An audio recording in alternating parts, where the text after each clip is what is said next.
country is just after the local government elections, the first time an island-wide local government election took place at the same time. And right now, we are facing yet another crisis. And this is about the establishment of government. Good evening and welcome to another edition of Vantage Point with me, Zulfiq Farzan. And joining me as usual today is Dr. Dayan Jayatilaka. Good evening, Doctor. Good evening. Doctor, let me start off by asking, is the government stable or not? No, it's not. It's not stable. You have two wings of government, the UNP and the SLFP. The SLFP and the UNP have both suffered at the election, and the SLFP is wondering how long they should continue to stay with the UNP and what they're doing there in the first place. So it's not the stuff of a happy and stable marriage. So, Doctor, we see two parties, the UNP and the Sri Lanka Freedom Party, in a political tussle within the government as to who owns the majority in government or who owns parliament with the majority. And then on the other side, we see a new party, the Flower Bud, the Sri Lanka Podujana Peruna, making a gradual rise, or I would say a dramatic rise, at the local government elections. Now, they are saying that the government cannot function anymore. They say the government must step down. Yes, well, let's start with the latter phenomenon, the Pohottua or the SLPP. Even if you look around globally, it's not usual that a new party does so well, a third party becoming not just the second force, but the first or the winner in a matter of months. Now, I can think of one other example, and that is Macron of France, whose movement took 1 year to bring him to the presidency. Now, that was phenomenal. That hasn't happened yet here, but these guys have been around as a new party for only several months, not even a year. So, it's comparable, and if you look at Sri Lanka's political history, it's incredible because Mr. Bandaranaike and Mr. D. Rajapaksa, the father of Mahinda Rajapaksa, formed a new party in 1951. Their first election was in 1952, the general election. They did not succeed in winning. They didn't even succeed in becoming the second force because the opposition was dominated by the left, the Lanka Samasamaja Party. For instance, in the rural area of Mineria, C.P. De Silva won. C.P. De Silva lost. He was beaten by the Samasamaja candidate. So, what the Pohottua has done is something that even S.W.R.D. Bandaranaike and D. Rajapaksa could not do in that period of time at their first electoral outing. The Pohottua has managed to beat the UNP and the SLFP. Now, the UNP was known as the largest single party in the country, but it has been beaten by the Pohottua, not narrowly, but very, very convincingly, with the Pohottua getting 45% roughly. So, the champion being beaten by the underdog. In a very, very short time. So, it's been a very impressive performance, and if you plot the trend line, as it were, it augurs very well for the Pohottua. It is true that it's at 45%, and that's not 50 or 50.1, but that's only 5 percentage points away from 50.1, and they have another 22 months to go or 20 months to go before the big one, that is the presidential election. They need only to add 5 points to their present performance. I don't think that's very difficult. So, now, Doctor, when we come back to the government, the SLPP is saying that, it is unconstitutional for the Prime Minister and the Cabinet to function anymore. But, however, we have factions from the government, people like Dr. Jayampathy Wickramaratne, saying that the Constitution allows the continuation of this Cabinet. Now, it has boiled down to a point where the President is seeking the interpretation of the Supreme Court on this. When we come to this matter, where are we going to? Where is this matter heading to?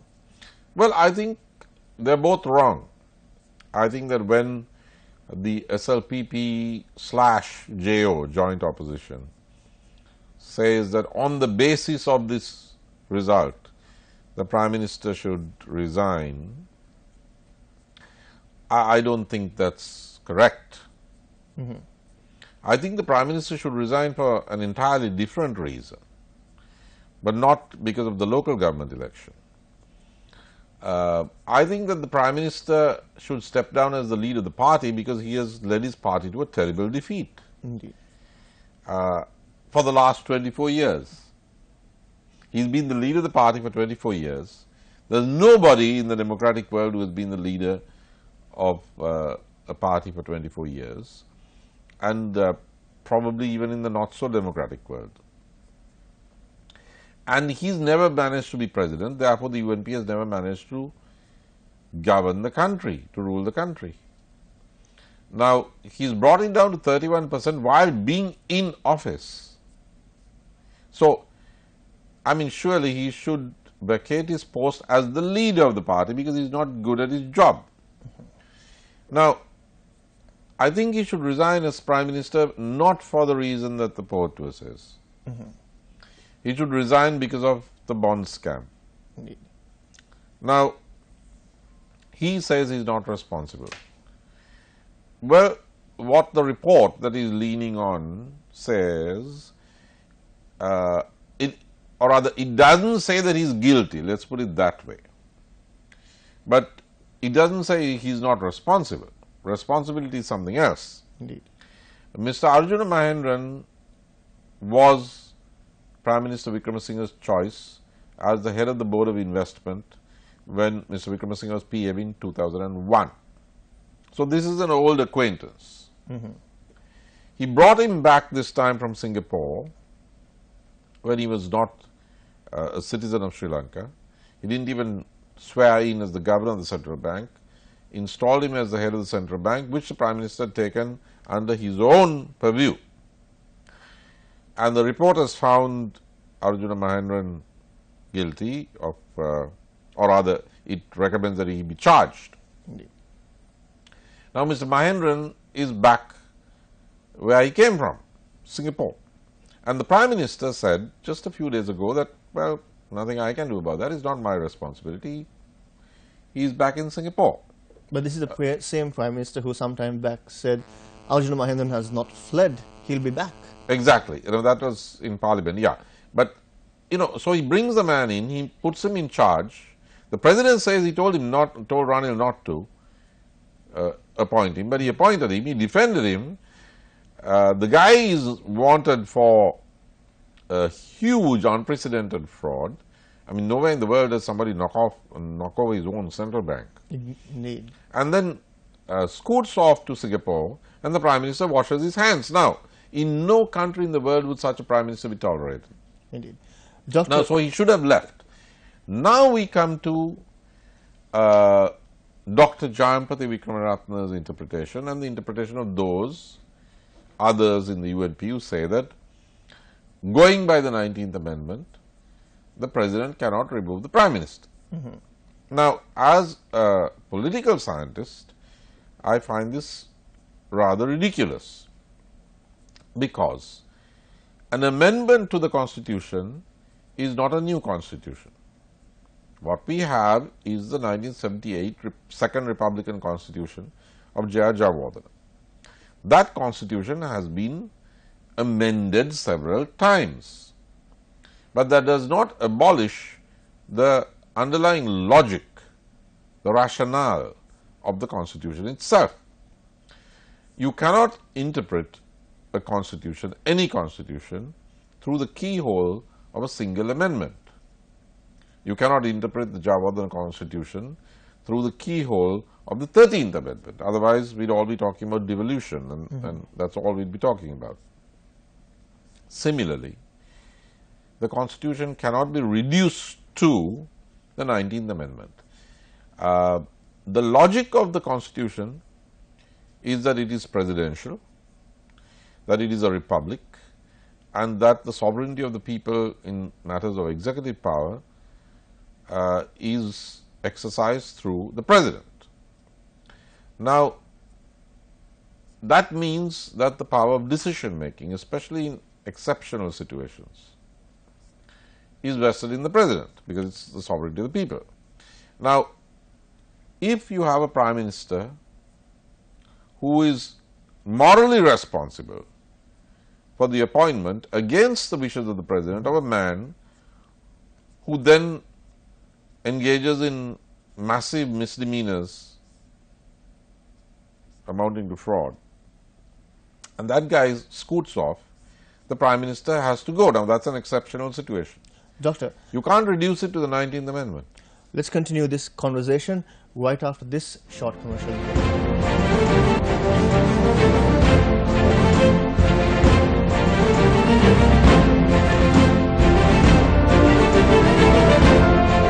Welcome back to Vantage Point. Is the Prime Minister responsible for the bond scam? And if so, does he have a moral right to hold office as Prime Minister? And did the bond scam attribute to the UNP's massive defeat at the local government elections? Doctor, can we say that the bond scam attributed to the UNP's defeat at the local government election? Well, I think it was a factor, but it wasn't the only factor. Mr. Wickremesinghe has a habit of reducing the UNP's base vote to, well, once he reduced it to 29%. He hasn't done that so far, but it hovers around 30. Bond scam or no bond scam. This is what Mr. Wickremesinghe brings to the table, 30%. Now, compare this with the percentage that Madam Srimati Dissanayake got while not even being officially a member of the UNP, when she was pressed into service after her husband, Gamini Dissanayake, was murdered by the Tigers. And Srimati Dissanayake was a candidate of the UNP for presidency, for the presidential post in 1994. I think she got 43%. Or the lowest, I mean, my memory, it could be 37 or 43, one of those two. But anyway, what I am saying is that Srimati Dissanayake did much better under the most terrible circumstances facing Chandrika Bananayak Kumaratunga than Mr. Wickremesinghe has done. That is Ranil, that's the 30% that he has. Now, if the UNP wants to stick with him as the leader, they have stuck with him for 24 years. They had a chance, the president wanted to appoint somebody else. They had a chance of getting out from under, but they chose to stay with Mr. Wickremesinghe. Well, good luck to them, is what I say. And Doctor, now we have members from the government coming out and saying that the president had requested SLF peers in government to remain with him, to back him up until he can solve this matter. And then we have the Deputy Speaker of Parliament also making a statement on that line that until the matter is solved, this government is going to continue. And however, in Parliament, the JO's Dinesh Gunawardena made a remarkable statement saying that we need the general election immediately. Well, I don't think they're going to get a general election. What's scheduled, though not specifically in terms of calendar dates, is the provincial council election. But if the government does what it did with the local government elections, that is to keep postponing because they are afraid of an election, when the election finally catches up with them, they are going to pay the price of delay. So I think you will eventually have a provincial council election. I mean, as in the case of the local election, you can run but you can't hide. And at that election, they will be defeated again. And then at the end of next year, you have the big one, the presidential election. And at the rate things are going, you don't need rocket science to figure out that the JO has 45%, it needs only 5% more to win. Now, about the SLFP remaining in the government, what they say is the struggle isn't over, we are still trying, the president asked us to bear with him for a while more, and we are doing so. Now, that is fine and dandy, except the SLFP must give itself a deadline and give the President a deadline, because every day that they stay in office, their pathetic 13% sinks lower and lower. So, the sooner they get out from under, the better, because that 13% now they are down to 13% after 3 years.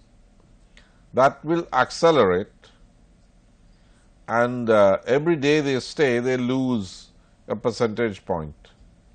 So, my suggestion to them is that they try to change the composition of this government within a few weeks, and if that doesn't work, they just leave and take their seats in the opposition, because the opposition is doing very well, especially their erstwhile colleagues who are now with the Pohottua. They seem to be raking it in terms of votes. So, the smart place to be is the opposition, unless you can overthrow the government from inside and from above, which is what the President tried to do but failed. Now, if that works, well and good, there could be an uptick. But if it doesn't work in very short order, the President has the option of retiring at the end of next year without running, but the Sri Lanka Freedom Party does not have that option. Right. So, the sooner it gets into opposition and starts regrowing, the better it is for them. And with that, we move into a short commercial break, and when we come back, we'll discuss more about the outcome of those meetings that are said to have taken place at Temple Trees and at the Presidential Palace.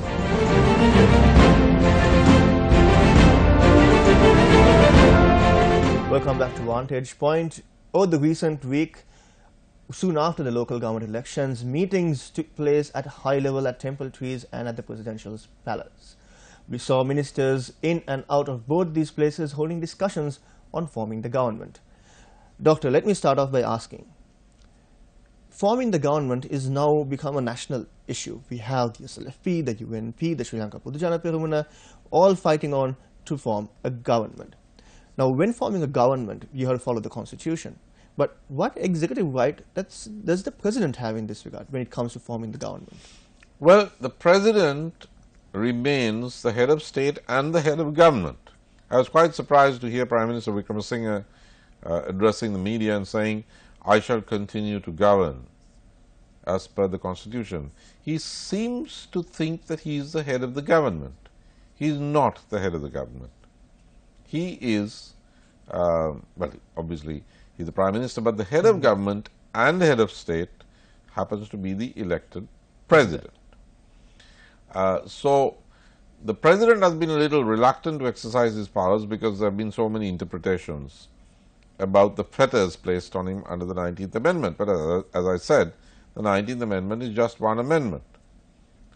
The Constitution taken as a whole has to be understood. Mr. Wickremesinghe and the UNP behave as if we have a British model of government, the Westminster model.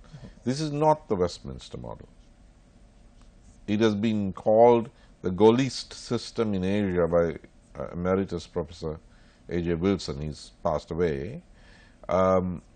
This is modeled on the French presidential system, and of course, it has now been modified significantly by constitutional amendments. But that does not override the logic of the Constitution, where the President has more power because he has been elected by a majority of the people of this island taken as one unit. Now, his reluctance may cost the country a stable government, because this government, I mean, it can go on, but things are never going to be the same again. Each side knows the other side is uncomfortable in its company. And there are policy issues. where the SLFP will resist because the country obviously doesn't like the UNP policies. If it liked it, the UNP wouldn't have been down to 31%, and the SLFP, which is the junior partner, would be down to 13%. So, the ones who have more to lose are the SLFP guys, and they will slow down, resist, dissent as the UNP tries to push its budgetary policies through, which are entirely neoliberal in character. Now, the SLFP knows that's not going to work. I mean, look what happened in the peasant areas. Then there are foreign policy issues. There are issues coming up in Geneva in March. There's the TNA pushing the line of the new constitution. Now, there is no way that the SLFP is going to agree to a referendum, because there will be a Brexit outcome at a referendum. It's not just the 45% that the Porto has got this time. You won't have UNPers voting for quasi-federal constitution. This time they were voting for the UNP. There's no reason for the UNP or the JVP to go and vote for something that, in the words of Mr. Sumandaran in Jaffna, goes beyond federalism, not just beyond a unitary state, but beyond federalism. So, the SLFP and the UNP are going to be bickering. There's going to be multiple dysfunctionality. What you already have is gridlock in government.